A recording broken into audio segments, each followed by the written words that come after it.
Coucou tout le monde, j'espère que vous allez bien. Aujourd'hui, je vais vous raconter un très long thread d'horreur. Et franchement, ça fait froid dans le dos. Mais avant ça, j'aimerais vous remercier. Vous êtes de plus en plus nombreux à rejoindre la chaîne et je vous souhaite la bienvenue. Allez, n'hésite pas à t'abonner et à liker pour soutenir la chaîne. Tu peux aussi me rejoindre sur Insta, Arzil Story. Éteins les lumières et prends ton plus gros bol de glace.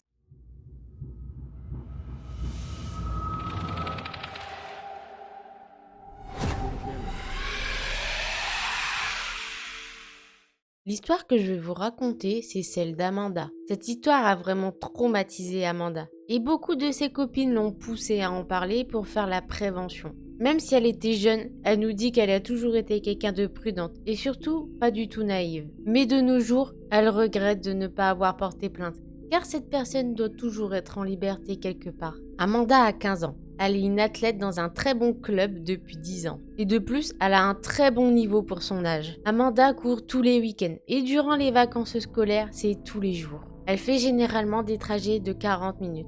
Toujours à la même heure et exactement tout le temps le même chemin. À la fin de ce trajet, il y a une petite piste d'athlétisme en face d'un château. Mais il faut savoir que pour atteindre ce chemin, elle doit passer par une passerelle au-dessus d'une route. Ça fait 2 ans qu'elle court toute seule. Avant, elle courait avec son papa en forêt et rien ne s'était passé. Donc tout se passe relativement bien, jusqu'à ce fameux jour. Elle est en train de faire son footing habituel, Amanda passe la passerelle. Mais à un moment, elle voit un jeune homme de son âge traverser également la passerelle. Elle ne connaît pas cette personne, mais cet homme s'est arrêté net quand elle est passée. Il la regarde passer avec un regard qui en dit long sur son visage. Et de plus, il avait ce sourire malsain sur les lèvres. Amanda, elle nous dit que c'est pas le premier à la regarder comme ça. Et que en tant que femme, ça lui est déjà arrivé plusieurs fois d'être regardée comme ça. Mais il y a quand même quelque chose qui l'intrigue. C'est que cet homme s'est arrêté net, comme si il l'admirait. Bref, elle cherche pas plus que ça et continue son trajet et passe à autre chose. Il faut savoir une chose, c'est que sur cette piste, à 8h, il y a souvent un homme âgé avec qui Amanda a sympathisé depuis pas mal de temps. Il aide souvent Amanda à se chronométrer quand elle en a besoin. Puis le lendemain, le surlendemain, le même scénario. Elle fait son footing et elle voit ce garçon qui est là à l'attendre. Mais il y a une différence entre le premier jour et les jours qui vont suivre. C'est que maintenant, il a l'air de l'attendre, exactement au même endroit où elle l'a croisé la première fois. Et surtout, à la même heure. Et il a toujours le même sourire en coin sur le visage, qui terrifie Amanda. En rentrant de son footing, elle en parle à ses parents. Et leur dit qu'elle est plutôt mal à l'aise de le croiser et que maintenant, elle appréhende même d'aller courir.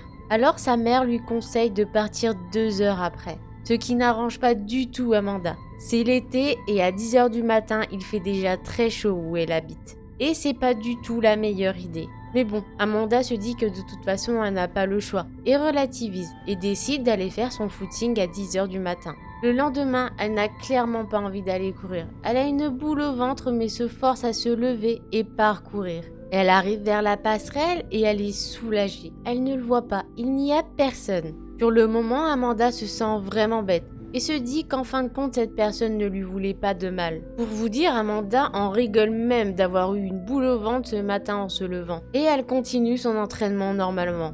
Elle arrive sur la piste. Mais à un moment, elle commence à se sentir vraiment pas bien. Et elle se dit que c'est sûrement elle car elle est fatiguée. Donc elle décide de faire une pause pour boire. Mais au fur et à mesure que les secondes s'écoulent, elle se sent de moins en moins bien. Et il y a un malaise qui s'installe. Elle a l'impression que quelqu'un l'observe. Elle ne sait pas comment nous l'expliquer. Mais elle a maintenant une envie de vomir. Elle a la sensation d'être épiée. Du coup, juste pour se rassurer, elle fait ce que beaucoup de monde aurait fait. Elle se lève et regarde partout autour d'elle. Et Amanda fait ça car si quelqu'un la regarde, cette personne la verra. Elle regarde à droite, à gauche, plusieurs fois.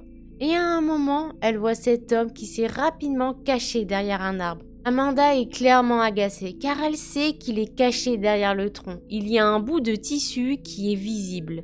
Là, elle décide d'aller le confronter.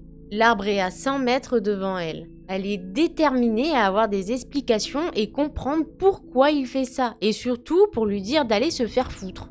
Arrivée à 50 mètres de lui, l'homme commence à s'enfuir. Amanda, elle n'a pas pris de risque, car elle ne sait pas si elle va tomber sur un guet-apens. Après ça, elle décide de rentrer chez elle et pendant qu'elle court, elle se met à pleurer. En rentrant chez elle, elle en parle à ses parents qui relativisent. Mais Amanda, elle peut voir que ses parents prennent cette chose très au sérieux. Ses parents essayent de la rassurer en lui disant que demain, ils partent de toute façon en vacances tous ensemble.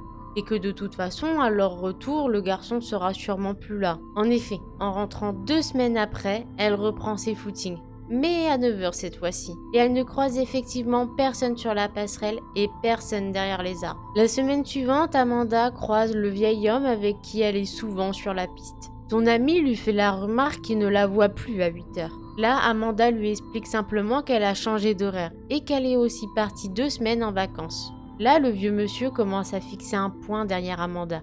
Et par réflexe, elle se retourne et regarde ce qu'il fixe. Là, elle le voit. Ce pervers est là. Elle n'a même pas eu le temps de paniquer que son ami lui demande si c'est son copain. Amanda comprend pas trop. Il lui dit que non, c'est pas son copain et lui demande pourquoi il croit ça. C'est alors qu'elle a vraiment commencé à avoir peur. Le vieil homme lui dit que depuis son départ, ce jeune homme l'attend sur la piste, sans faire d'exercice, et qu'il pense qu'il attendait elle. Donc là, clairement, Amanda lui explique toute la situation. Que ce mec, c'est un gros pervers. Et elle appelle directement ses parents et rentre. Les parents d'Amanda commencent réellement à s'inquiéter. Et elle se dit que peut-être elle devrait changer de trajet. Comme ça, il ne la verra plus et se fera une raison.